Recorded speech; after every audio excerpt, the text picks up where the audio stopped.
Hello అండి అందరికీ welcome back to my channel.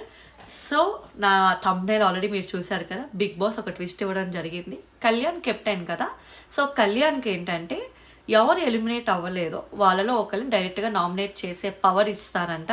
So ఇదే ట్విస్ట్. సో వీళ్ళందరిలోని నామినేషన్స్ చూస్తే బర్నీ గారికి, ఇమాన్యువల్ గారికి ఇద్దరికి నామినేషన్స్లో ఉండరన్నమాట. ఇద్దరిలో ఒకరిని డైరెక్ట్గా నామినేషన్లోకి పంపించాలి. అయితే కళ్యాణ్ మరి పాయింట్స్ అక్కడేం చెప్పారో తెలియదు. కళ్యాణ్ గారు అయితే బర్నీ గారిని డైరెక్ట్ నామినేషన్ చేస్తారనమాట. అంటే నామినేషన్లోకి వెళ్ళే అతనికి ఇచ్చిన పవర్ని యూజ్ చేసుకొని బర్నీ నామినేషన్లోకి పంపిస్తారు. రీజన్ ఏంటంటే చాలా సింపుల్. మొన్న కళ్యాణ్ కెప్టెన్ అవ్వాలి, కళ్యాణ్ నా సపోర్ట్ అని చెప్పి ఇమాన్యువల్ గారు డైరెక్ట్గా చెప్పి కళ్యాణ్కి సపోర్ట్ చేయాలని ఆడారు. ఆ డైగర్తో ఏదైతే గేమ్ ఉంటుందో అది ఆడారు అనమాట. ఎప్పుడైతే డేమన్ పవన్ ఇమాన్యువల్కి పొడిచారో కళ్యాణ్కి నా సపోర్ట్ అని చెప్పి క్లియర్గా చెప్పారు, కాల్అవుట్ చేయడం జరిగింది. కళ్యాణ్కి ఎంకరేజ్మెంట్ ఇచ్చారు. కళ్యాణ్ సపోర్ట్ అని చెప్పి కళ్యాణ్ ఇంట్లో అందరికీ చెప్పారు. ఈవెన్ రీతో కూడా క్లియర్గా కాల్అవుట్ చేసి చెప్పిన మాట నిజమే.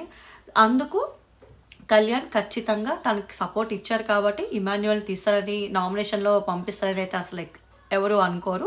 డెఫినెట్గా ఇది క్లియర్ కాల్అవుట్. ఖచ్చితంగా బర్నీ గారినే పంపిస్తారు, అందులో అయితే నో డౌట్. కానీ ఇచ్చిన రీజన్ ఏమై ఉంటుందా అనేది అయితే వెయిట్ చేసి చూడాలి. ఎందుకంటే ఆల్రెడీ ఒక రకంగా చెప్పంటే అతనికి బర్నీ గారికి అంత డిఫరెన్సెస్ ఉన్నాయని నేను అనుకోను.